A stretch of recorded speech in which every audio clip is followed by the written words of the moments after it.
Alors Alonso, dépasser n'est toujours pas facile avec les nouvelles F1, le pneu est encore le plus grand facteur de différenciation, selon lui. Suivre notre F1 est définitivement plus facile. Nous avons constaté des essais hivernaux qu'il était plus facile de suivre les voitures, mais les dépassements sont toujours pas aussi faciles qu'il n'y paraît à la télé. Tous les dépassements que nous avons vus étaient dus au fait qu'une voiture avait 2 secondes d'un avantage de performance sur les autres, car elles étaient en pneu neuf.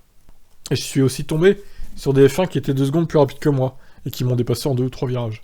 Le pneu est encore le plus grand facteur de différenciation, donc nous devons faire plus de courses, avant de juger l'impact de l'aérodynamique des nouvelles F1. Je sais qu'il est tentant de vouloir tirer des conclusions après une course, mais il faut être patient. Ouais, c'est vrai que je lui donne un peu raison, il faut attendre de voir sur différents types de circuits aussi. Alonso ajoute que les pilotes et les fans de F1 devaient simplement s'adapter à des voitures beaucoup plus lourdes avec cette nouvelle génération. Quand la voiture pèse 60 kg de plus, tout est comme au ralenti. Lorsque nous avons fait la démonstration avec la R25 de 2005 il y a 2 ans, elle paraissait si rapide à la télé parce qu'elle était légère et réactive, mais elle était loin des chronos des F1 2020.